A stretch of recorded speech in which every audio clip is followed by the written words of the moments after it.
Goeienaand en baie welkom by die Afrikaanse nuus op Pretoria FM. In hierdie bulletin, die DA sê die regering in Gauteng herstel nie skoolgeboue wat in brande beskadig is nie en munisipaliteite skuld Eskom saam nagenoeg R100 miljard.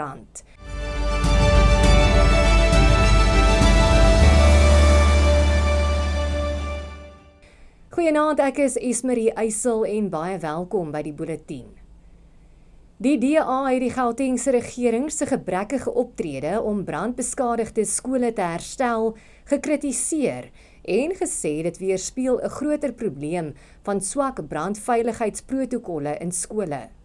Die Gautengse LER vir onderwys, Matomi Chilwane, het in reaksie op 'n vraag van die DA in die provinsiale wetgewer gesê dat 29 skole sedert 2019 deur brande beskadig is. Meer as 'n dosyn daarvan is tot 5 jaar nadat die aanvanklike skade aangerig is nog nie herstel nie. Volgens Chilwane se antwoord is slegs 6 skole deur die departement herstel teen 'n koste van meer as R9,3 miljoen. Die skade by 13 skole is nie geassesseer of herstel nie, terwyl 10 skole met behulp van skoolversekering, die skoolbeheerliggaam of skenkings herstel is. Munisipaliteite wat Eskom saam meer as R100 miljard skuld, het nog geen vordering gemaak om die skuld te vereffen nie. Die minister van elektrisiteit, Kgosenso Ramokgopa, sê wanbetalers het 'n ernstige negatiewe impak op die kragvoorsiener se inkomste-invordering. Eskom het onlangs 'n aggressiewer benadering aangeneem om te verseker dat munisipaliteite se skuld betaal word, maar ondanks die bevriesing van bankrekeninge en kragafsluitings bly die skuld aan Eskom toeneem. Die hoofekonoom van Agbus, die Landbousakekamer van Suid-Afrika, Wandile Sehlobo, sê Suid-Afrika het nie nog wette soos die onteieningswet nodig om meer grond aan swart boere beskikbaar te stel nie. Sehlobo sê die grootte van die grond wat die staat reeds bekom het as deel van sy herverdelingsprogram en wat nog nie aan swart boere toegewys is nie, is 2 keer so groot soos die hele Los Angeles metropolitaanse gebied in die VSA.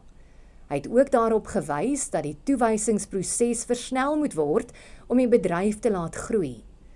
Volgens Sehlobo is dit ook 'n wanopvatting dat kommersiële wit boere 80% van die bedryf verteenwoordig en dat dit nader is aan 50%.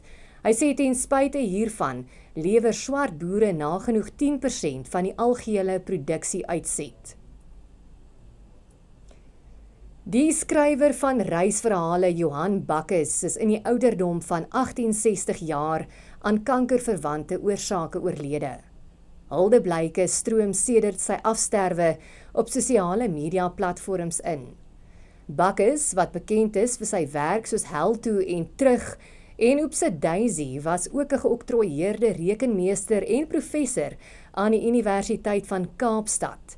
Die bekende sanger en TV-aanbieder Gerry Pretorius, wat Bakkes as een van sy helde beskryf, het op sy Facebookblad geskryf dat Johan nie dood is nie, hy het net ophou lewe. En hy het hom onder meer bedank vir al die lesse en die liefde.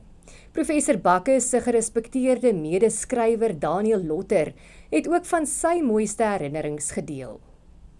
Sy averegse unieke reisverhale is eintlik 'n genre op sy eie. Dis 'n ongelooflike bydrae tot ons Afrikaanse literatuurskat, hoewel hy dit nooit as sulks beskou het nie. Hy het altyd gesê die reis is nie belangrik nie, die eindbestemming is wat belangrik is en daarna skryf ek verslag daaroor. Een van die wonderlikste goed van Johan was byvoorbeeld 'n paar jaar gelede het hy 'n bakkie vol boeke gelaai.